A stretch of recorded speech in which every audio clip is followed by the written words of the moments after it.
Aí, estamos gravando. Oi, Douglas.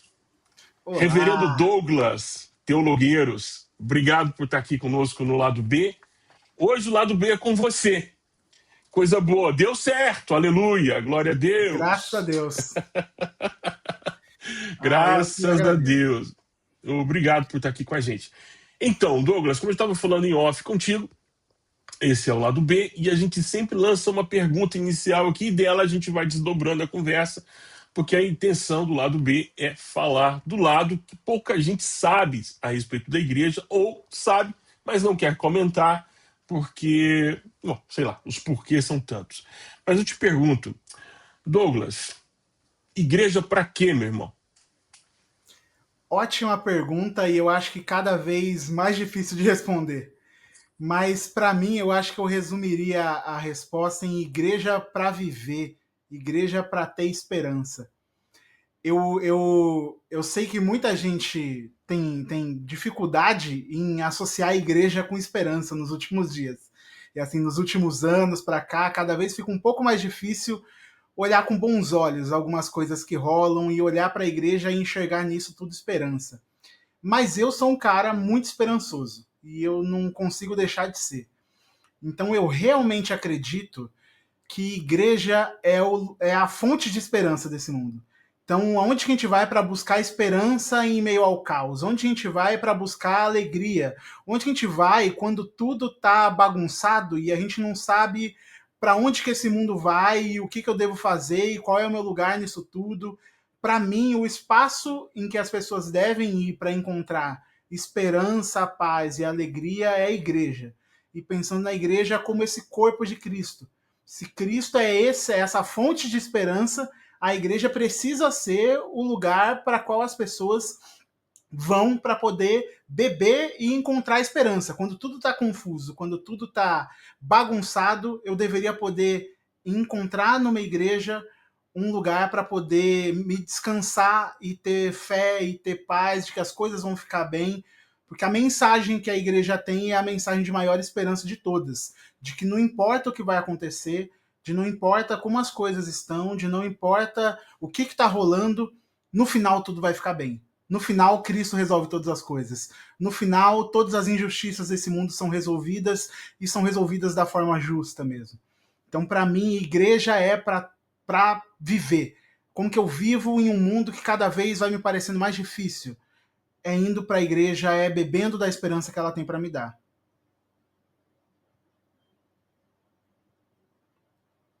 Acho que tá mudo, eu não tô te ouvindo. Aí agora, é, vou te fazer duas perguntas em uma. Um dois Uhum, por um. Deu a louca no gerente. Você falou que igreja é um lugar, certo? uhum. Você falou, a igreja é um lugar de esperança. Aí eu te pergunto, igreja é o local onde a gente se reúne? Te pergunto porque dentro da eclesiologia anglicana, estamos falando Uhum. com um anglicano, todo mundo está vendo, estamos falando com um pastor anglicano, não é possível que você não percebeu que é um pastor anglicano. Não é possível que até agora você não tenha percebido. Estamos falando com um pastor anglicano. E dentro da eclesiologia anglicana, como é essa ideia da igreja? A igreja como local Uhum. de culto, relacionamentos, como é isso? Boa.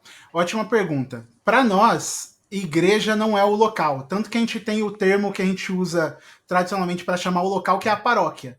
A paróquia, você tem paróquia e você tem a diocese, que são a região geográfica dessas paróquias e tudo mais. Então, assim, igreja é o corpo de Cristo para nós. E acho que para nós anglicanos, até da forma mais aberta que se pode ser, porque a gente abraça enquanto igreja, enquanto corpo de Cristo, todos aqueles que professam Cristo como seu Salvador. Então, desde nossos irmãos, outras igrejas protestantes, presbiterianos, batistas, não denominacionais, até como nossos irmãos católicos, ortodoxos, todos eles formam uma só igreja. Existe uma igreja, que é o corpo de Cristo, cujo Cristo é a cabeça desse corpo. E a gente usa informalmente esse termo igreja para as nossas paróquias locais, mas igreja é o corpo de Cristo, é todo mundo se reunindo em nome de Cristo para falar da fé, para servir os sacramentos, para poder obedecer aquilo que Cristo falou. Isso é igreja. não o nosso local. Claro que informalmente a gente acaba fazendo isso, porque culturalmente a igreja se tornou, nós vamos à igreja, nós vamos para a igreja, mas igreja é esse corpo de Cristo que corresponde a todo Uhum. mundo que se reúne em suas várias localidades e das suas variadas formas, né? Ah, ok. Aí você me fala, bom, já que igreja é o local onde nós buscamos esperança. Eu também concordo. Aí eu te pergunto, hoje, Douglas, reverendo Douglas, você consegue enxergar, claro, você não está participando de todos os cultos ao mesmo tempo, mas dentro do seu Uhum. campo de visão. Nós hoje temos uma palavra de esperança? É aí que eu digo que o cenário tem se tornado cada vez mais difícil. Porque eu acho que muitas pessoas são esperançosas como eu e vão até a paróquia, até a igreja local, para buscar a esperança. E nem sempre elas têm conseguido encontrar. Isso é uma grande tristeza. Que as pessoas vão esperando encontrar esperança e encontram qualquer outra coisa que não seja a esperança. Mas Uhum. eu ainda acredito que Cristo se revela de forma misteriosa nesses locais também, e as pessoas acabam encontrando a Cristo em meio a uma bagunça de coisas que acontece, às vezes no meio dos cultos por aí, mas que também existem aqueles poucos fiéis que sempre estão se mantendo. Então existem pequenos faróis de esperança da Igreja de Cristo espalhadas ao redor do mundo. E eu acho que Cristo tem, com sua graça e com a sua misericórdia, tem mantido isso, sabe? Que as pessoas conseguem encontrar esperança mesmo em meio a esse cenário tão difícil. Mesmo em meio a lugares que você não acha que encontraria, mas que Cristo consegue fazer com que as pessoas encontrem esperança lá. Tem se tornado mais difícil? Tem. Mas eu acho que ainda é o melhor lugar para se encontrar isso. É, no momento da nossa gravação agora, nós estamos passando pelo pós-chacina na operação da Polícia Civil, da Polícia Militar no Rio de Janeiro. No momento da nossa gravação agora, esse é o foco. Eu vi algumas postagens e algumas mensagens, algumas coisas assim, de alguns líderes religiosos o, exaltando o que a polícia militar fez, o que o governo do estado do Rio de Janeiro fez ao subir no morro. E vi também, diga-se de passagem, pessoas também relacionando isso com o absurdo que alguns líderes religiosos agradeceram, né? Vi também uma postagem de um pastorzinho mirim, que Uhum. eu acho, eu acho de uma... Bom, eu não acho nada, deixa pra lá. Depois eu faço um vídeo dizendo o que eu acho. E tudo isso, assim, tá difícil convencer as pessoas, Douglas, de que a igreja é um lugar de esperança. Porque o eco que a gente tem escutado não é bem esse, é diferente. Como é que você me convence? Como é que você convenceria uma pessoa desesperançosa com a igreja de que não, que é um lugar de esperança, sendo que tá difícil? É muito triste. Eu sofri bastante essas últimas semanas por conta disso. Eu ouvi uma vez do meu bispo que quando a gente se torna pastor e quando a gente começa a atuar nesse ofício e vivendo Uhum, isso, Jesus compartilha alguma das suas dores com a gente. Então as coisas uhum, doem um pouco para a gente de forma diferente. E eu senti muita dor nessa última semana, porque eu vi pessoas tentando defender o indefensável. Eu vi pessoas celebrando a morte como se isso fosse a forma cristã de se olhar para tudo isso. Eu não consigo conceber de nenhuma forma a ideia de que a gente olhe para a morte, independente do que a gente está falando, das suas complexidades de caso e tudo mais. Eu não consigo olhar para isso tudo, para esse cenário de mais de uma centena de mortes e olhar nisso algo positivo, ou algo que a gente deveria minimamente celebrar. Então eu entendo meus irmãos que olham para isso e cada vez se desencantam mais. Eu olho para esses meus irmãos e eu diria: a alternativa qual seria? Eu não consigo enxergar outra alternativa que não seja continuar sendo esperançoso uhum. e procurando em meio a essa loucura toda, um lugar de esperança. Porque a alternativa é olhar para tudo isso e simplesmente desistir. E eu não quero desistir. Eu olho para tudo isso e eu enxergo que, assim, Jesus me disse que no final dos tempos o amor de muitos se esfriaria. E isso está mais claro do que nunca. O amor de muitas pessoas estão se esfriando.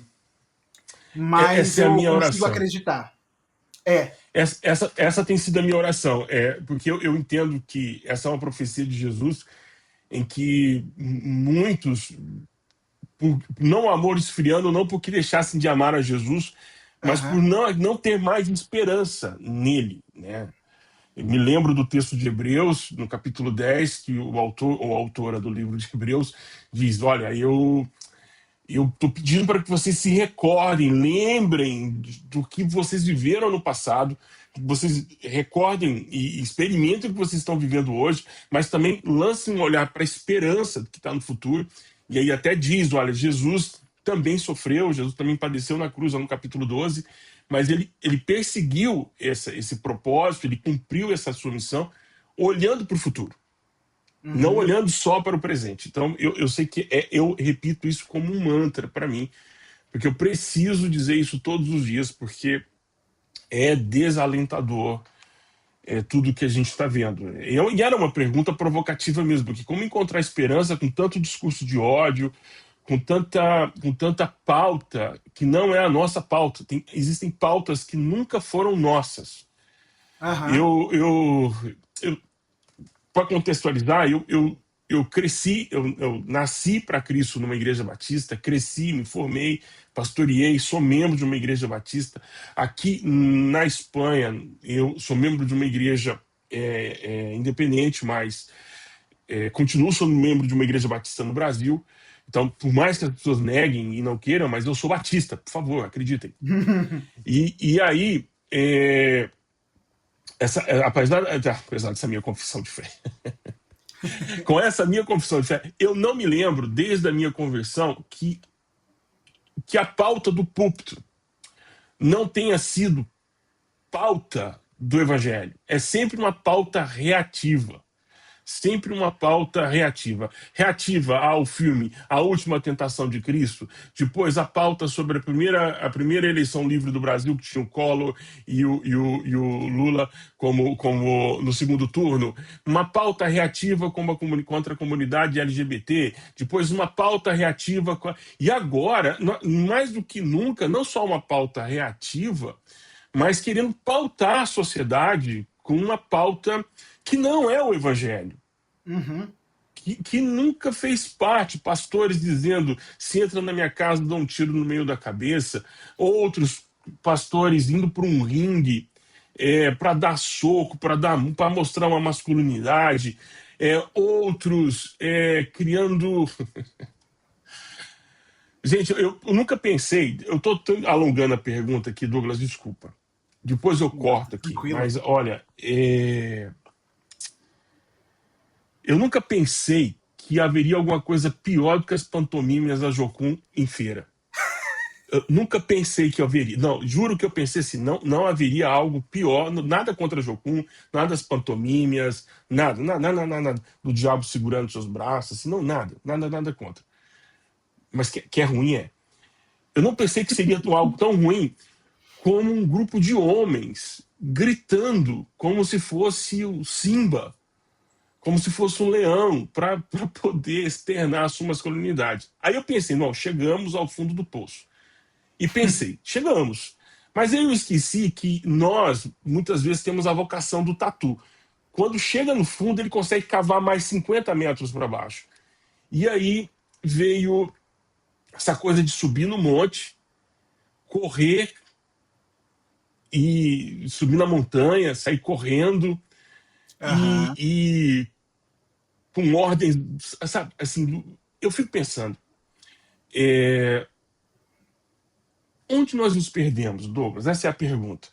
Para você, que tem uma trajetória de fé, para quem não conhece a história, a trajetória de fé do Douglas, pode buscar lá no canal, ele vai contar para você todos os caminhos que ele percorreu até chegar à Igreja Anglicana, você que experimentou em todas as páginas possíveis, todas as cores possíveis do Evangelho no Brasil, onde foi, Douglas? A pergunta é essa. Onde foi que nos perdemos? Eu não sei se consigo apontar um momento específico, mas eu acho que talvez um grande erro é que o evangelho parou de ser suficiente. E a gente começou a ser tomado por outras coisas que brilhavam muito os olhos. Então parece muito bem a gente se dobrar a pautas políticas, porque isso vai trazer coisas boas para a gente. Então, teve uma época que eram os tais dos terrenos. Eu ia lá, botava o vereador, o prefeito para falar no meu culto, sabendo que eu ia ganhar um terreninho ali, que eu ia ganhar uma coisinha, uma outra coisinha, que a minha igreja ia ser ajudada nisso naquilo, que a família ia ser ajudada nisso naquilo. Uhum. Mas eu resumiria a isso, de que eu acho que para alguns parou de ser suficiente pregar o evangelho. E que, porque o trabalho da igreja, o trabalho de um pastor, ele é, por vezes, monótono, porque você está todas as semanas falando a mesma coisa, a mesma mensagem. Cristo morreu, Cristo ressuscitou, Cristo vai voltar, e Cristo quer que você participe desse projeto de construção de novo mundo que ele está fazendo. E para alguns parece que parou de ser suficiente falar isso. E aí eu tenho que pegar e tomar para mim pautas e ficar falando das coisas que estão acontecendo e ficar tomando todos os partidos possíveis e tomar como pauta do evangelho uma pauta que não era do evangelho. E aí daqui a pouco as coisas começam a se confundir, porque parece que ser evangélico agora é todas essas outras coisas aqui e não era para ser isso. Então, eu acho que parte do problema é isso. O evangelho, para alguns, parou de ser suficiente. Pregar a mensagem simples e redentora do evangelho, que Cristo está em Deus, reconciliando consigo todas as coisas, não é mais o suficiente. Então, eu tenho que tomar várias outras coisas como se fossem tão importantes quanto, ou até mais importantes quanto. Porque aí eu deixo de falar da cruz, eu deixo de falar de Cristo, eu deixo de falar de tudo que ele fez e tudo que ele faz, para falar do que eu acho que está errado na sociedade hoje, do que eu acho que está errado na sociedade amanhã, do que eu acho que teve errado aqui na sociedade. Como se a gente também parasse um pouco de crer no trabalho do Espírito Santo, que redime Uhum. essas coisas. A gente para de Uhum. acreditar que o Espírito Santo é suficiente para fazer com que essas outras coisas que podem estar erradas também se ajustem a partir da mensagem do Evangelho, e não eu deixando ela de lado e tornando o centro as minhas pautas e as minhas diferenças com as coisas da sociedade. Incrível, porque eu sou milenista. Me tornei milenista. Eu entrei no seminário pré-milenista, pré-tribulacionista e saí milenista. Culpa do Uhum. seminário. Para mim está tranquilo, mas levando em consideração que mais de 70, 80% da população evangélica do Brasil, ela é, no mínimo, ela é pré-milenista. No meio disso aí tudo, ela é dispensacionalista. E a figura do anticristo é central para o desenvolvimento, o desencadeamento de todo o processo. E estão evitando a todo custo que o anticristo venha. Porque Uhum. essa coisa do que. Vamos lá, o anticristo é o Papa, ok. Aí vão lá e não, não é o Papa. O anticristo é o movimento LGBT, vai lá, não. O anticristo é a Agenda 2030. Gente, faz o seguinte, fica quieto, deixa que o anticristo venha. Sabe, eu não É, entendo. É uma luta para que o anticristo não apareça. Essa tem sido a minha leitura.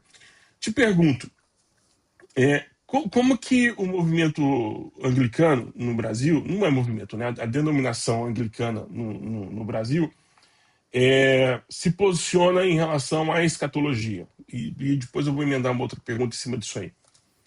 boa. Então, boa parte, quando as pessoas me perguntam muito sobre o que a igreja anglicana pensa sobre isso, a maioria das Ah, vezes, 95% das vezes, a resposta vai ser que anglicano. Porque depende muito. hum, Uma das coisas ok. que define assim o anglicanismo como o que ele é que não existe opinião formada oficial do anglicano sobre isso, isso e aquilo. Porque o anglicanismo não nasce de uma base confessional concreta e conjunta.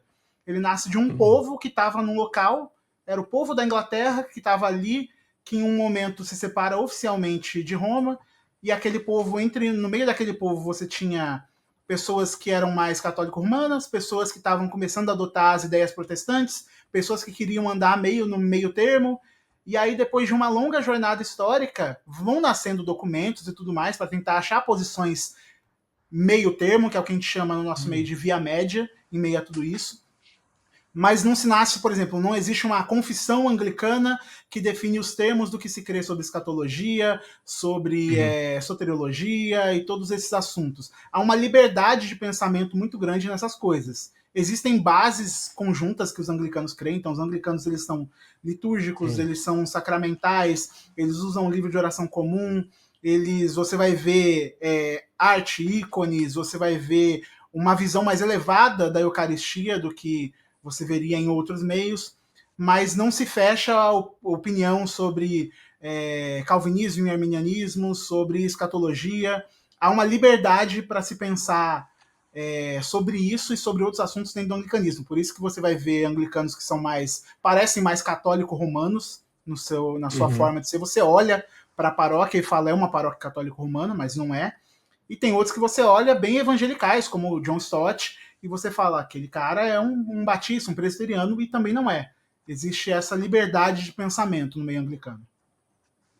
Não, ó, e te pergunto em cima da escatologia, bom, isso é a confissão de fé anglicana, então ela é quase os batistas.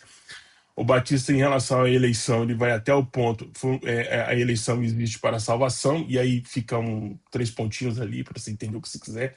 Você vai encontrar batistas arminianos, batistas calvinistas, e a escatologia é um tema que não consta nem na nossa confissão de fé também. Os batistas não fecharam questão sobre isso, né? Em cima desse pensamento da, da escatologia, que é bem aberta, então, você já definiu a sua ou você está esperando Jesus voltar para definir? Eu acho que eu me considero mais amilenista. Então, assim, não é um Uhum. assunto, escatologia não é tanto um assunto que me pega ao ponto de eu ter muitas Uhum. opiniões firmes sobre isso. Mas eu acho que no espectro ali do que existe, eu me consideraria mais amilenista. E hoje a sua congregação, quando fala o seu bispado, não é o bispado, a sua região Diocese. eclesiástica, isso que era essa palavra. A sua diocese é uma diocese sacramental, uma diocese mais evangelical, ou isso que eu estou falando é besteira?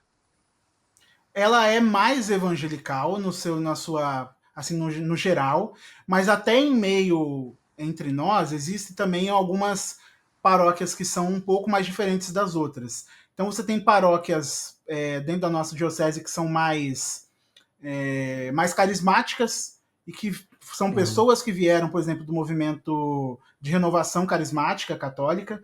Então elas carregam esse ethos, né, esse jeito de ser mais carismático. Você tem igrejas que são um pouco mais sacramentais, outras que são um pouco mais católicas no sentido do que as pessoas normalmente conhecem como catolicismo, então uma Uhum. visão Uhum. mais elevada das coisas, vestes em mais cultos e tudo mais. Mas no geral, um pouco mais evangelical, então você vai entrar numa paróquia da rede episcopal brasileira e você vai encontrar igrejas que têm bastante arte, igrejas que podem parecer em alguns momentos muito católicas, mas que têm uma pregação muito evangelical, então muito com um Uhum. chamado ao arrependimento, a uma experiência de fé pessoal, de encontro com Cristo, mas que também fala do sacramento como parte mais importante do nosso culto, que não é necessariamente o sermão, mas a parte principal ali é quando você vai à mesa e você participa do corpo de Cristo. É a Eucaristia, né? É o Isso. centro, é o centro do culto. Douglas, e eu sei que você tem três paixões. Não vou escalar as três porque eu não vou ser mal com você, mas eu sei que você tem três. Que uma dessas é indiscutível é a Lorena, Com certeza. a outra é o café, Uhum. e a outra é esse livrinho que você acabou de citar aí, que eu sei que você já tem, acho que todas as coleções publicadas aí. Você pode explicar um pouquinho o que é esse livrinho aí que você Claro. Eu comentei um pouco sobre o anglicanismo não ter nascido a partir de uma base de confissão comum, né? Então nós pensamos assim, logo somos anglicanos. Quando a igreja anglicana ela se separa oficialmente ali de Roma e começa essa confusão de que como que vai ser o culto, porque aí você tem paróquias que querem fazer um culto muito parecido com o que acontecia em Roma, outras que querem fazer muito com o que Lutero estava apresentando, e outras querem estar no meio termo, e todas essas coisas estão convergindo no mesmo local. Então o arcebispo de Cantuária da época, que era o Kramer, Thomas Kramer, ele decide juntar aquilo que havia de liturgia comum até aquele momento na história da igreja. Então ele vai para o que tinha disponível naquele momento. Como que a igreja sempre fez a sua liturgia? Qual é o material comum que a gente tem para se pensar como um culto deve funcionar? E aí ele usa bases muito antigas de uma liturgia cristã, usa bases também do que estava acontecendo um pouco com Lutero e o pensamento de Lutero sobre o culto. E a partir de todas essas coisas, essas bases de como deve ser uma liturgia, de como são as orações, de como que a igreja pensa todas essas coisas, nasce o que a gente chama de livro de oração comum. O Locke é, para mim, o maior tesouro que a igreja anglicana tem para oferecer para o mundo. Porque se os anglicanos não têm uma base de confissão de fé necessária, comum a todo mundo, o que é que define os anglicanos? E aí a gente tem uma frase em latim que não é anglicana, mas que define muito bem os anglicanos e que tem um significado especial para os anglicanos, que é lex orandi lex credendi. A lei da oração é a lei do que se crê. Então, o que um anglicano Uhum. ora é aquilo que o anglicano crê. Quer saber o que um anglicano acredita? Veja como ele ora. Essa é a base. Uhum. Então, o nosso documento mais importante não é uma confissão de fé, mas é um livro de oração. Então, o livro de oração ele tem as formas de oração que são usadas num culto. Então, como que é feito um culto anglicano? Qual é a estrutura de um culto anglicano? Como que ele acontece? O que se faz? Então, tudo isso você vai encontrar no livro de oração comum, as liturgias que vão acontecer de batismo, de eucaristia, Uhum. casamento, todas essas coisas vão estar no livro de oração comum também. As coletas, então, é a forma anglicana de se orar. Como que a gente ora?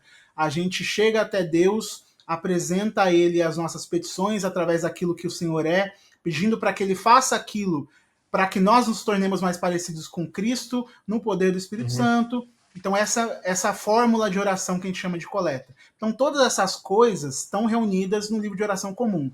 Toda a igreja anglicana faz, ou pelo menos deveria fazer, porque a realidade às vezes é muito mais complexa do que a teoria, Uhum. fazer Uhum. o seu culto e demonstrar aquilo que crê a partir do livro de oração comum.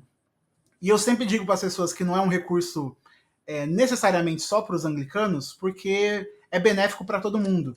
Então muita Uhum. gente tem dificuldade de ter uma rotina de oração, não sabe como orar, não sabe como falar com Deus de momentos específicos, e o livro de oração comum te ajuda, porque ele te ensina a orar baseado na Bíblia, porque o texto todo do livro de oração comum ele é 85% baseado no texto bíblico direto. Então, orando daquela forma, você vai aprendendo a orar melhor. Você tem uma rotina de oração que pode ser seguida, que é baseada naquilo que os monges faziam nos seus monastérios. Então você tem os monges que oravam a cada 3 horas ali, fazendo um ofício de oração que é o Ora et Labora, cada 3 horas orando num serviço específico. O livro de oração comum vai ter uma forma de você fazer isso dentro da sua rotina. Então você tem uma oração da manhã para poder fazer, uma Uhum. oração do meio-dia, uma oração da tarde, uma oração da noite. Isso pode ser adaptado à rotina de cada um para você permear o seu dia de momentos de oração. E isso vai te ensinando a adorar e a orar melhor. Então, assim, eu quando descobri esse tesouro, eu me apaixonei pelo livro de oração comum, porque eu fui uma pessoa que tinha dificuldade de orar, que não sabia muito bem como Uhum. fazer, então eu vim de um meio que por muito tempo a oração era uma performance. Então era muito sobre como se falava, como se imposta a voz, quais são as palavras que você usa. Então eu vim de um meio que levava isso muito importante. E eu sou uma pessoa que tinha dificuldade com isso. Então, acho que eu encontrei no livro de oração comum, repetindo as palavras que outros já oraram há muitas centenas de anos, uma forma de orar que foi me ensinando a conversar com Deus melhor, a poder conhecer de Deus um pouco melhor. Então, é um documento cheio, repleto de coisas, então, não só liturgias, Uhum. orações, as formas de oração e tudo mais, mas muitas coisas que podem ser benéficas para qualquer pessoa cristã, não só os anglicanos. Não, algumas pessoas talvez não saibam, mas nós temos documentos, não só a Igreja Anglicana, mas tem a Igreja Presbiteriana também tem o seu documento que regula o culto, né? Sim. As igrejas batistas, elas não têm um documento, mas ela tem uma direção, né? Que estão nas suas escolas, na formação dos seus pastores, que há muitas maneiras de você fazer isso. Você tem a maneira de um livro, você tem no momento que você está formando os pastores, os músicos e as pessoas que vão trabalhar na liturgia do culto. Para quem não conhece e quer conhecer um pouco mais, como funciona o culto anglicano? As pessoas que, bom, como eu te disse, boa parte das pessoas que estão conosco são pessoas que estão desiludidas com a igreja, e os anglicanos furaram a bolha digital, né? Uhum. Falei brincando aqui, desculpa aí os outros anglicanos que estão me escutando, mas existem mais membros da igreja anglicana nas redes sociais do que frequentando as paróquias. Então, como funciona um culto anglicano? Boa. Na sua paróquia, por exemplo. Claro. Basicamente falando, a estrutura de um culto anglicano é dividida em duas partes. É a liturgia da palavra e a liturgia da mesa. Então sempre você vai ter. E aí, claro, eu estou falando de como deveria ser, né? Claro que as pessoas podem falar, mas eu fui em uma e não era bem assim. Porque, como eu disse, a realidade é sempre mais complexa do que a teoria. Uhum. Mas você divide o culto em duas partes, a liturgia da palavra e a liturgia da mesa. Então todo culto anglicano tem o seu ápice na Eucaristia, na mesa. A gente está subindo uma escadinha para chegar até a mesa do Senhor e se alimentar do seu corpo e do seu sangue. Então você começa o culto com orações. Então você tem forma de fazer isso. Existem igrejas que fazem orações do próprio Locke, então vai seguir o Locke especificamente como está ali, repetindo as palavras que estão ali, ou de forma mais contemporânea, fazendo orações mais de cunho pessoal mesmo, usando as suas próprias palavras com base naquilo que o Locke diz. Então você tem orações, a gente segue o calendário litúrgico, então a gente está caminhando sempre em direção, caminhando sempre com o calendário litúrgico da igreja. Então existe um calendário cristão desenvolvido há muito tempo que serve para guiar os cristãos nos passos de Jesus. Então a gente caminha começando com o advento, na expectativa pelo nascimento de Jesus, chegando até o Natal, e aí a gente tem um período de Natal, depois a gente vai caminhando com Jesus, junto com seus discípulos, até a sua Páscoa, a sua morte e a sua ressurreição. A gente vive tudo isso com o tríduo pascal, então vivendo lava-pés, vivendo a morte de Jesus e a sua ressurreição. E depois a gente vai vivendo um tempo de Jesus caminhando com seus discípulos vivendo aquilo que Jesus tinha ensinado. A gente tem Pentecostes também, vivendo o momento em que a igreja é inaugurada ali com o advento do Pentecostes, e indo de novo em direção até o advento ali, que é o finalzinho do ano. Então o culto anglicano é baseado nesse calendário. Então a gente tem Uhum. orações que são para esse tempo litúrgico. Então quando a gente está na Páscoa, a gente está orando agradecendo pela ressurreição ou esperando a expectativa da ressurreição de Jesus. No advento a gente está orando pela expectativa da vinda dele, com esperança de novo de que ele vai vir. No Pentecostes a gente está orando pela expectativa do seu Espírito que nos empodera e nos possibilita viver aquilo que é a missão da igreja. Então a gente sempre está vivendo nesse ciclo. Então você vai chegar numa igreja anglicana, você vai ver que ela está paramentada com cores do tempo litúrgico. Então a gente Uhum. faz orações específicas para esse tempo litúrgico, a gente tem leituras do calendário também que são baseadas no calendário. Então a gente não está lendo o texto que tocou a gente na semana passada, o texto que eu lembrei e que tocou muito meu coração, mas a gente está lendo os textos daquele momento do calendário litúrgico, está cantando também. Então em algumas igrejas isso vai ser mais tradicional, em outras mais contemporâneo. Na nossa, por exemplo, música comum do nosso cancionário cristão, músicas novas, músicas antigas, tudo isso.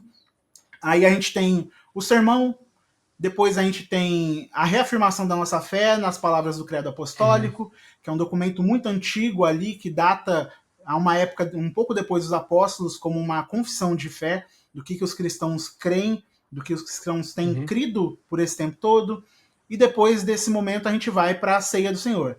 E aí pode ser em algumas igrejas mais contemporâneo, em outras com as palavras do Locke mesmo. Então, parecido até um pouco com a liturgia que a Igreja Católica usa hoje, que não Uhum. é alguém só te apresentando a mesa, mas é você participando, é uma resposta. Então, quem está presidindo a mesa vai dizer algo, a pessoa vai responder. Como na Igreja Católica tem o famoso "O Senhor esteja convosco", ele está no meio de nós.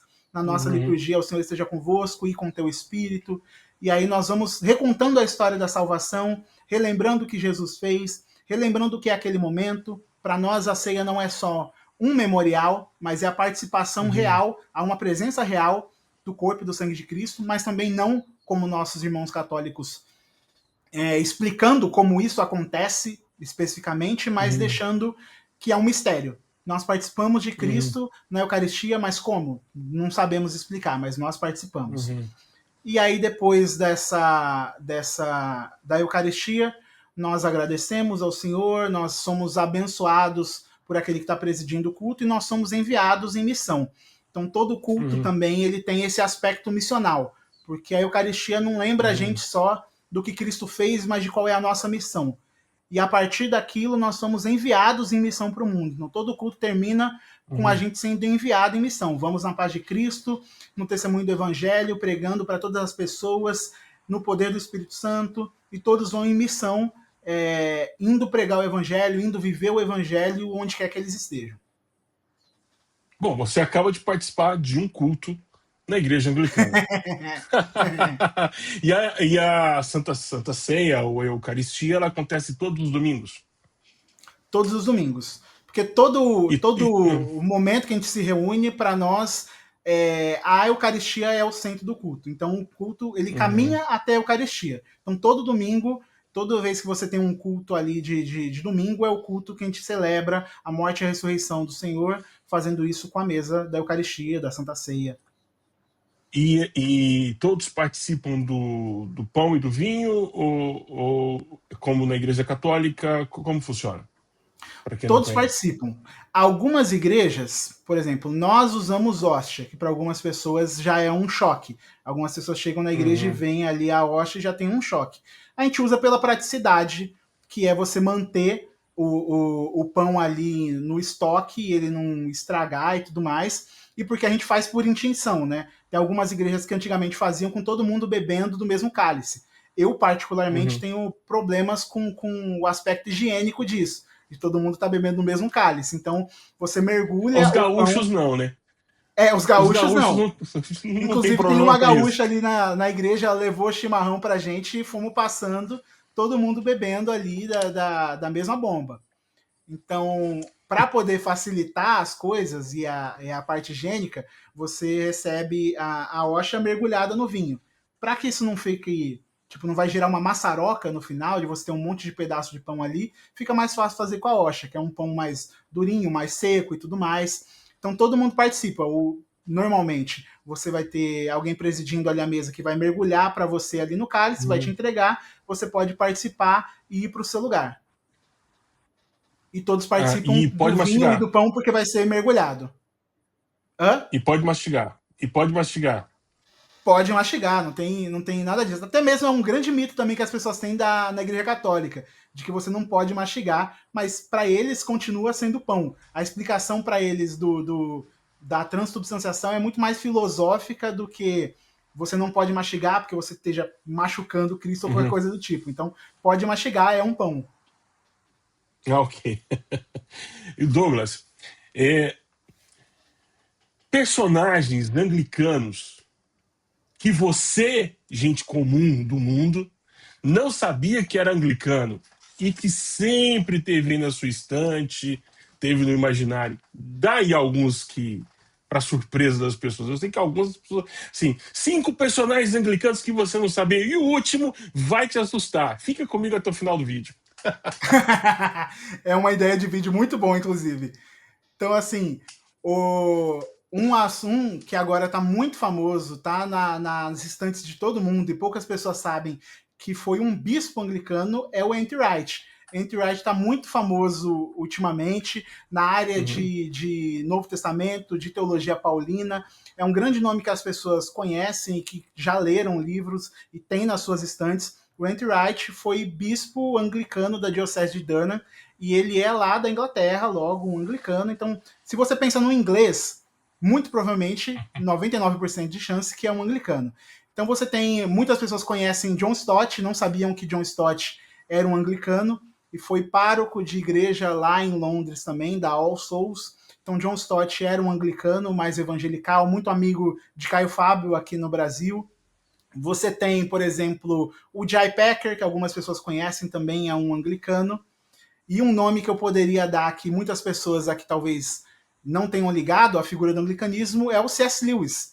C.S. Lewis, das Crônicas de Nárnia e da grande coleção de livros que foi saindo agora aqui no Brasil pela Thomas Nelson, C.S. Lewis era um anglicano. Então a gente gosta de, às vezes, pinta todas essas pessoas como uns protestantes batistas, presbiterianos e tudo mais, Uhum. mas essas pessoas foram anglicanos, de cultos anglicanos até às vezes mais tradicionais do que, por exemplo, na minha Uhum. paróquia mas C.S. Lewis é um grande nome aí que eu acho que muitas pessoas não sabem que era um inglês, um anglicano. É verdade. E Noen, não sei se você sabe, agora foi elevado a santo, junto com Tomás de Aquino.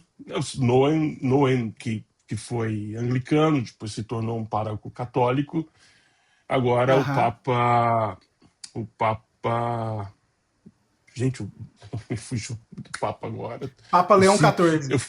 o Leão, eu fui o seguidor número 350 em língua espanhola, hein? Fica marcado. Assim que saiu o pontifado dele, tava lá no X, lá esperando a continha dele aparecer para eu entrar e me tornar o seguidor Mas número 350. só uma correção, foi o Newman, não é o Nowen. Newman, Isso. Newman, isso, não Nowen, Newman, isso, Newman. Bem lembrado, Newman. É, você tem um Uhum. canal no YouTube, o Teologueiros. E um canal, não é um canal pequeno, é um canal grande. E durante muito tempo você produziu vídeos ensinando a igreja sobre a qualidade musical, sobre cuidado com isso aqui, aquilo, outro, verdade, versículos bíblicos mal interpretados. Uhum. E se a gente pegar toda a história do seu canal, do início até, você consegue ver o Douglas, as escadas, as escadarias, as candelárias que o Douglas subiu na vida, né? Houve um momento de baixa, de baixa de que você passou por um momento de não sei se a palavra burnout era a palavra mais adequada, mas você teve Aham. um bloqueio criativo. Você passou por esse bloqueio criativo, graças a Deus venceu, foi um momento da sua vida. Dá para saber as cidades que você morou também pelo seu canal, né? Que foram muitas cidades. E você foi da capital para o interior, do interior para a capital, e a Uhum. gente assistir a sua luta para poder encontrar uma casa para morar, uma luta para poder encontrar uma igreja para frequentar, e todas Sim. essas coisas.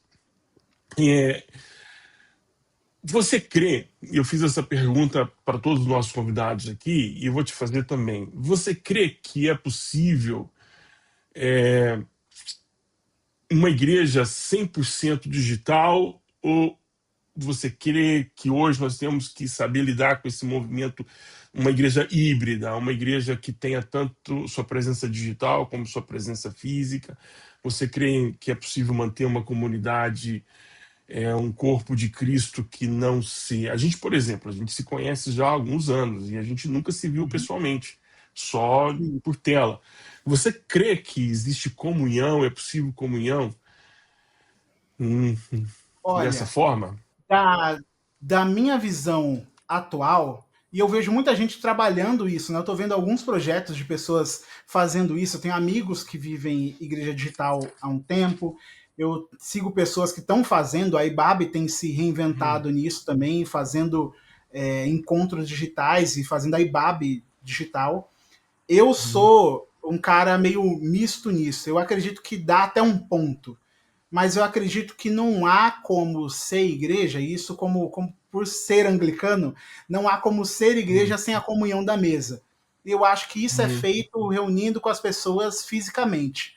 É claro que existem casos e casos, existem impossibilidades, né? Tem pessoas que são impossibilitadas por vários uhum. motivos de viver isso hoje de forma física.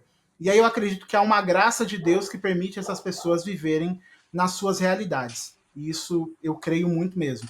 Mas eu acho que a plenitude do que é ser igreja é vivida também você estando junto com as pessoas fisicamente, abraçando elas, chorando com elas, isso do lado, partilhando na mesa do Senhor junto com elas, vivendo essa vida presencial.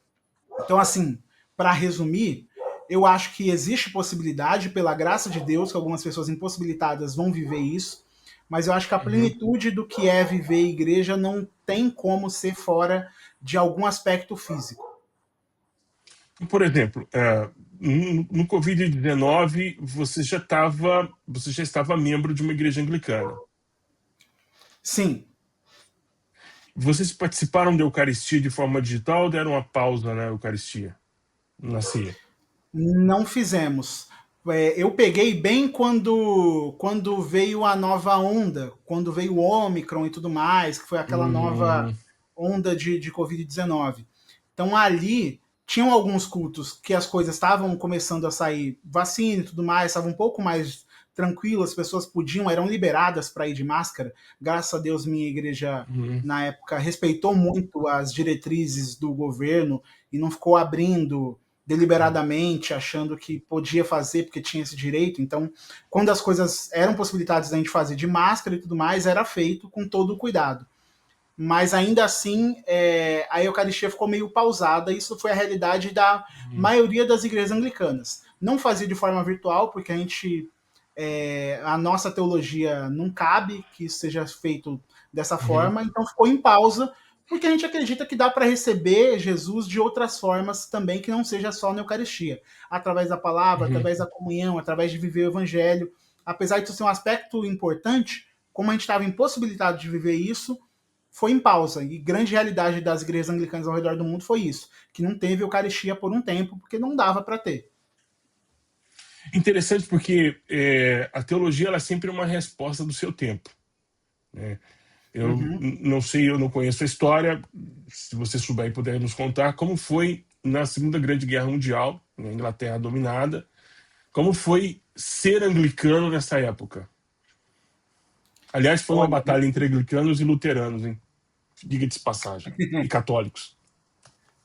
não Uma sei guerra bem cristã. eu não sei bem te dizer como que foi essa época, viu? Eu não cheguei ainda ao estudo de lá para entender bem como é que foi isso. Ah, mais uma pauta aí para um vídeo, hein?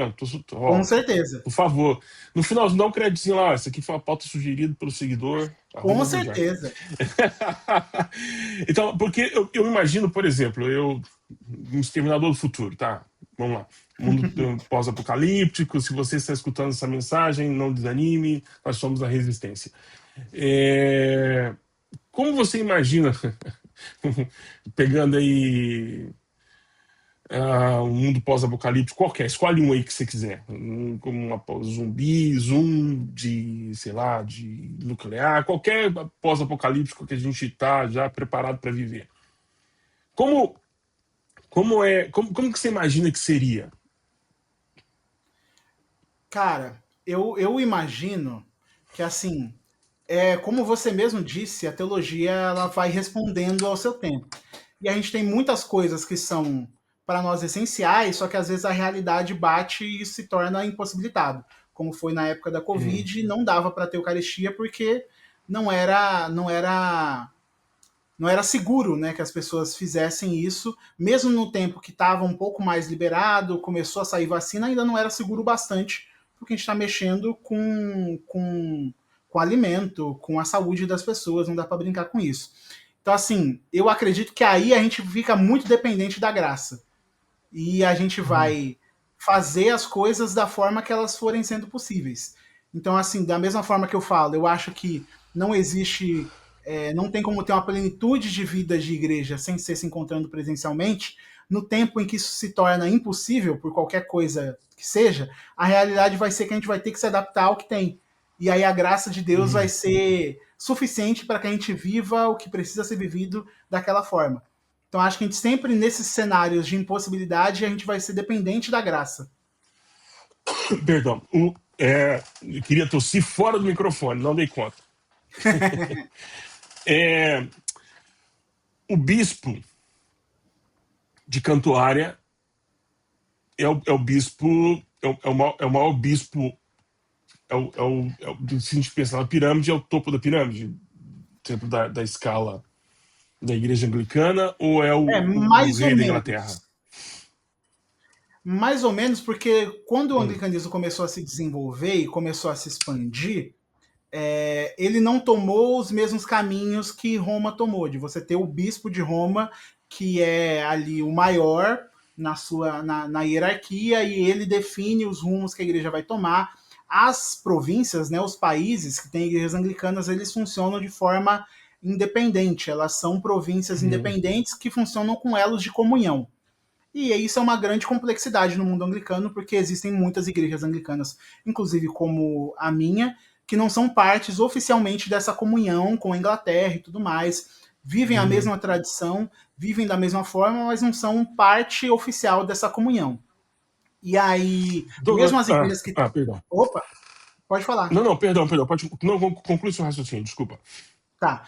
Mesmo as igrejas que são parte dessa comunhão anglicana, que tem comunhão com a Inglaterra, elas são independentes. Então, por isso você tem igrejas, províncias anglicanas que são afirmativas, outras que não são, umas que vivem de uma Uhum. forma assim, outras que não vivem, porque existe essa independência, elas funcionam com elos de comunhão. Então, se encontram a cada X anos, discutem os problemas juntos, tentam resolver os Uhum. conflitos, nem sempre dá, mas tentam resolver os conflitos de forma harmoniosa. Mas o bispo lá de Cantuário, o arcebispo de Cantuário, ele é esse, a gente chama de instrumento de comunhão. Então ele é o primeiro entre os iguais. Então os outros arcebispos ao redor do mundo, eles estão no mesmo Uhum. nível, vamos dizer assim. Mas eles têm a figura do arcebispo de Cantuária como um símbolo de união. E claro, isso também está sendo rediscutido há uns tempos para Uhum. cá, porque a realidade com o anglicanismo é muito maior fora da Inglaterra do que dentro. Então a Inglaterra não é mais o centro, enquanto questão de número, do que existe de anglicanismo. Você tem o sul global Uhum. como um grande número de anglicanos e com províncias e dioceses gigantescas. Então isso gera seus próprios conflitos e seus próprios problemas que geram discussões de uns tempos para cá de como isso deve ser redesenhado, revisto. Então é um negócio que está até em caminho no mundo anglicano. É, qual, qual foi ou qual é a influência do Dom Robson Cavalcante na sua vida? Quando foi que você descobriu ele? Se você ainda está descobrindo o Dom Robson, como é Uhum, para você? Porque é o nome, talvez para nós, de fora do, anglicano, do movimento anglicano no Brasil, é o nome mais conhecido. sim, Já falecido, né? Foi assassinado, tristemente, ele e sua esposa, um duplo assassinato terrível, né? O fratricídio é complicado. Então, me conta, qual é a. claro. Eu, quando cheguei na igreja anglicana, eu cheguei numa jurisdição que é chamada de Igreja Anglicana no Brasil, que foi a igreja que se separou da comunhão anglicana junto com Robson. Então, teve todo um conflito do Robson de diferenças de pensamentos que a igreja anglicana no Brasil estava tomando naquele momento, em questões afirmativas, sobre como lidar com a questão das pessoas LGBTQIA+. Então isso gerou um Hum. grande conflito, não só no Brasil, mas na comunhão anglicana inteira, no mundo inteiro, que você tinha ali um bispo anglicano em um relacionamento homoafetivo, casado com uma pessoa de mesmo sexo, e ele foi sagrado bispo, isso gerou vários conflitos e discussões na comunhão anglicana toda, e parte de resultado disso foi a separação do Robson com a diocese do Recife na época. E essa igreja que eu cheguei e conheci o anglicanismo através dela era essa igreja do Robson que tinha se separado, que depois se tornou igreja anglicana no Brasil. E aí, quando eu fui chegando no anglicanismo, eu gosto muito de estudar. Então, tudo que aquilo que eu me apego, eu vou ler muito, eu vou pesquisar muito, eu vou tentar entender. E tinha pouco material sobre anglicanismo no Brasil. Eu fui ver quem eram os pensadores anglicanos do Brasil, quem eram que tinha as pessoas que escreveram sobre isso. E um grande nome, que eu cheguei logo no início, foi o nome do Dom Robson Cavalcante. E comecei a ler livros que ele tinha escrito. Ele tinha escrito um livro de anglicanismo que estava perdido na internet. Eu republiquei esse livro na época. Comecei a ler tudo que ele escreveu. Tanto que eu fiz comigo o desafio de ter todos os livros que o Robson tinha publicado em todas as suas edições, porque eu sou meio maluco da cabeça. E aí eu consegui colecionar, tenho todos os livros que o Robson escreveu, e ele era um nome anglicano muito famoso aqui no Brasil. Não só sobre a teologia anglicana, mas de pensamento cristão. Ele era um pensador cristão muito reconhecido, pensava sobre política, falava sobre isso, era um teólogo público de mão cheia. Todo mundo chamava para poder falar sobre essas coisas. E ele exerceu grande influência sobre o que é o anglicanismo hoje, a divulgação, os nomes que as pessoas conheciam. Muita gente chegou a conhecer o anglicanismo por causa do Robson, chegou no anglicanismo por causa dele, foi trazido ao anglicanismo por causa dele. Então foi um nome que eu não tive a chance de conhecer antes do trágico episódio do assassinato dele, mas li muito. Para mim é uma grande inspiração de pensamento cristão, de pensamento político, de alguém que foi um teólogo que soube aplicar isso na vida pública, que soube falar sobre isso e que por muito tempo soube separar também ao ponto de não ser só um propagador de ideologias. Tem seus defeitos, claro, como qualquer pessoa tem, e eu Uhum, não fico passando uhum. pano ou tratando como se fosse um grande santo sem problemas nenhum, mas um grande pensador cristão, um grande exemplo de vida cristã e que, para mim, um dos maiores anglicanos que o Brasil já teve.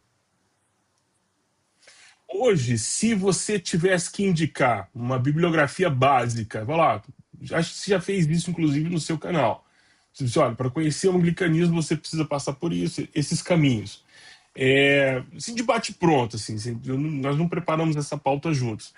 É, quem seria hoje? Porque, olha, vamos lá, você quer começar a ler sobre o anglicanismo, você precisa começar com este livro aqui. Esse aqui vai te fazer ter uma noção do que é o anglicanismo no Brasil. Boa. Ótimo timing para você fazer essa pergunta, porque por muito tempo era difícil de responder essa pergunta. Porque os Uhum, livros sobre anglicanismo eles não eram mais publicados. Por exemplo, o livro que o Robson publicou lá no final dos anos 2000, ele publicou por conta da igreja, então não tinha uma editora republicando os livros e tudo mais. Você tinha alguns uhum, livros da Ultimato que ainda existem, que dá para ler sobre o que ele pensa sobre alguns assuntos. E aí você tinha um outro livro que é de um pastor anglicano que é muito meu amigo, o reverendo Jorge Aquino, que também é um livro de anglicanismo, mas também foi publicado por vias independentes da igreja, não tinha mais onde comprar, só em sebo, muito difícil de achar. Por isso eu fiz o trabalho de republicar muita coisa de forma gratuita pela internet. Mas hoje eu tenho uma grande resposta, porque eu fiz o trabalho de traduzir um livro sobre anglicanismo, que para mim é a melhor introdução que tem em português. Essa é a melhor introdução que tem sobre anglicanismo no mundo, que era o livro The Anglican Way, do reverendo Thomas Mackenzie, que inclusive sofreu um trágico acidente ali em 2023, se eu não me engano, e acabou falecendo num trágico acidente de carro. Só que semanas antes disso acontecer, eu consegui entrevistar ele e ele autorizou a tradução desse livro, que foi que eu fiquei trabalhando por todo esse tempo, no meu tempo livre. E semana passada a gente uhum. publicou a tradução do livro O Caminho Anglicano, do Oh, Thomas Mackenzie. Está disponível na Amazon, está disponível na Wiclap. Então você consegue comprar o livro físico, consegue comprar o livro na Amazon também, tanto físico quanto e-book.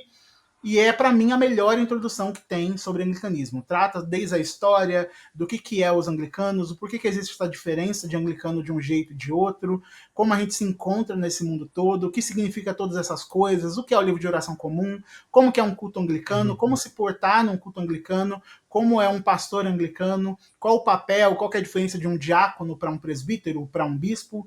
Tudo isso está uhum. muito bem explicado nesse livro de 282 páginas que a gente publicou pela editora Episcopal Brasileira, que é a editora que nasceu agora da igreja que eu tô. Ah, então você abriu uma frente missionária em São Paulo e, ao Aham, mesmo tempo, abriu uma editora. aham, exatamente. Glórias a Deus pela sua vida. Duas coisas muito difíceis de manter, uma igreja e uma editora. Dá Que trabalho. desafio. Dá muito trabalho. Dá muito trabalho, mas eu acho que faz parte disso, né? Do processo de. Porque a presença anglicana na internet é boa, não é ruim. Pelo menos é uma boa bolha. Né? Tá ali, o pessoal tá sempre tentando conhecer e ver e falar a respeito. É, quando o movimento anglicano chega no Brasil, você conta a história, tem um rompimento, então a gente tem a Diocese de Recife que se divide com Dom Robson Cavalcante, aí nós temos uma outra linha de pensamento caminhando e se desenvolvendo. Existe um site, existe um local comum onde fala assim, ó, um Google das igrejas anglicanas, nos encontre aqui. Tipo, um Wikipedia da igreja anglicana, alguma coisa assim, uma central que a gente pode ligar e falar assim, aperte 1 se você estiver em São Paulo, aperte 2 se você estiver no Rio de Janeiro, alguma coisa assim. Ainda não, mas estou trabalhando nisso agora. Depois de conseguir estabilizar um pouco as coisas da igreja e estabilizar e lançar esse livro que a gente lançou na semana passada, agora meus esforços estão sendo em produzir tanto o site da Rede Episcopal Brasileira, que é a igreja da qual eu faço parte, Uhum, e também uhum, produzir algo mais genérico que una os anglicanos ao redor de todas essas jurisdições e denominações diferentes. Então, talvez, quando sair esse vídeo aqui que você está assistindo, você já tenha disponível tanto o site da Rede Episcopal Brasileira, então vai ser uhum. redeepiscopalbrasileira.com.br, quanto o site caminhoanglicano.com.br. Os dois vão ser recursos para você encontrar coisas de anglicanismo. Um mais do nosso lado, né, então da nossa jurisdição, então as igrejas da Rede Episcopal Brasileira, e outro um pouco mais Uhum. geral, com mapa de igrejas anglicanas ao redor do Brasil, nas suas variadas formas e etos que existem por aí. Então, eu estou trabalhando nisso agora para conseguir fazer e tanto ter um mapa localizador de igrejas anglicanas, quanto um material também. Então, texto, livro, podcast, vídeos sobre o assunto. Meu trabalho é tentar fazer isso aí nas próximas semanas. Olha, estamos assistindo aqui uma mudança, um antes e um depois do anglicanismo no Brasil. Que coisa bonita, um trabalho desgraçado, mas que coisa bonita isso, porque é dar cor e tamanho a um movimento, a uma denominação pouco conhecida, muito citada, não? As pessoas vão falar assim: ah, você é de qual linha? Ah, eu sou uma linha mais tradicional, batista, luterano, anglicano. Ah, assim, o anglicano entra naquele conjunto de igrejas mais antigas, Aham. mais consolidadas, para distinguir de grupo, mas as pessoas não sabem onde está a anglicana, né? O anglicano. É, é feio o que eu vou dizer? Não, não vou dizer porque é feio, então não vou falar, deixa para lá. É. Douglas, muito obrigado por você estar aqui comigo. Eu sei que é um tempo precioso para você. Você é um pastor de tempo integral, mas não remunerado integralmente. Eu costumo dizer isso, assim, não existe pastor de meio tempo, porque eu não conheço um pastor que fala, não, desculpa, eu não posso te atender porque agora eu não sou pastor, eu sou pastor das 14 às 18. Então me liga às 14h01 que você já me encontra pastor. Não, pastor é pastor de tempo integral, a remuneração é que é parcial, né? Então hoje você é um pastor integral, mas de remuneração parcial ou sem remuneração? Sem remuneração. Eu entendi na minha realidade que eu conseguiria trabalhar. Eu sou programador, então eu trabalho como programador faz mais de 15 anos ali. Então eu consigo Uhum, fazer isso e isso consegue ser a forma qual eu consigo colaborar com a igreja também. Então, realidade de igreja em implantação, você sabe, é sempre muito complexa e uhum, quem está começando aquilo e está confiando naquilo é que bota energia e bota a grana nisso também. Então, a é, forma que eu tenho achado de viver é, isso é continuar no meu trabalho e fazer com que meu trabalho seja a força que ajuda a manter a Porto funcionando, que é a igreja que a gente está plantando aqui em São Paulo.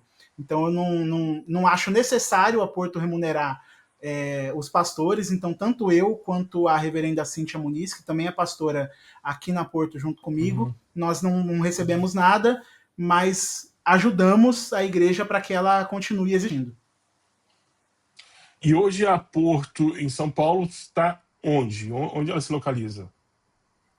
Nós estamos ali na região da Vila Mariana, num bairro chamado Mirandópolis. A gente fica a 6 minutos do metrô Praça da Árvore, e isso 6 minutos a pé.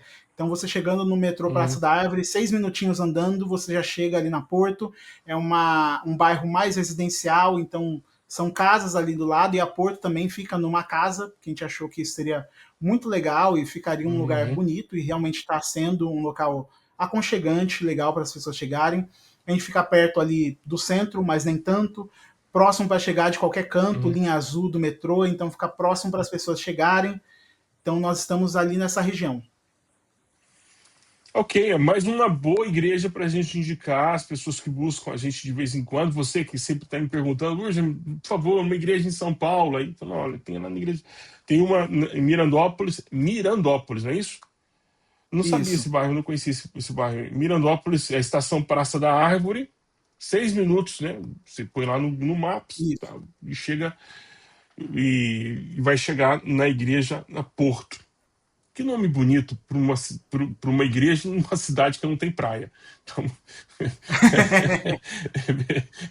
é muito sugestivo e muito legal. Douglas, muito obrigado por esse tempo que a gente teve aqui. Obrigado por falar um pouquinho da sua experiência e sua expectativa em relação à igreja, contar um pouquinho da formação da igreja anglicana no Brasil, da diocese que você faz parte. Também muito obrigado por estar com a gente aqui esse tempo todo. Sei que é difícil organizar esse tempo. Você trabalha... Porque quem trabalha desde casa trabalha o tempo todo. Essa é uma ilusão dizer assim. Você acaba... Eu sei porque eu trabalho também dentro de casa, e o nosso horário... tem flexibilidade de horário, significa que sempre está estendendo, nunca reduzindo. Essa tal da flexibilidade é sempre para estender, nunca reduz. Então eu sei muito bem, obrigado por ceder esse espaço aqui para a gente aqui no canal. Não vai embora, eu preciso falar com você um pouquinho. Só queria me despedir do pessoal que está assistindo a gente. Muito obrigado pela sua audiência. Eu sei que é chato, mas vou te pedir. Se você assistiu e chegou até aqui, por favor, não deixa de deixar aí um tiquezinho assim. É mais barato do que uma Bíblia velha usada. Você vai encontrar, sabe? É muito mais barato. Dá um like. Deixe um comentário, faz uma pergunta para o reverendo, eu transmito para ele as perguntas. Se você tem dúvida de saber como chegar a uma igreja anglicana, se você nunca experimentou frequentar um culto anglicano, você quer fazer essa experiência, vá também. Você está visitando São Paulo, em vez de ser nas igrejas que todo mundo vai, que todo mundo frequenta, vai na Porto.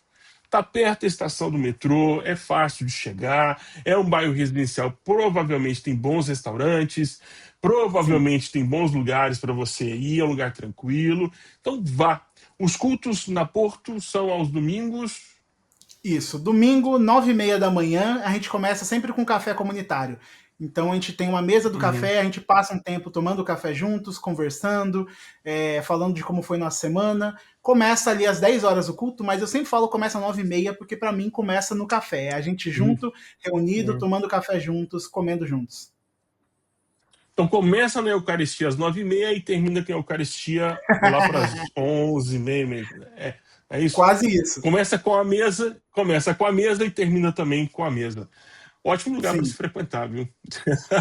Deus te abençoe, muito obrigado pela sua audiência e até o próximo vídeo, se o senhor assim nos permitir. Você não vai embora não, Douglas, preciso falar mais com você. Obrigado por ter assistido o vídeo até o final. Não esqueça de deixar o seu like, comente alguma coisa, por favor, comente alguma coisa e até o próximo vídeo, se Deus assim quiser. Digo esse vídeo para você assistir agora. Até mais.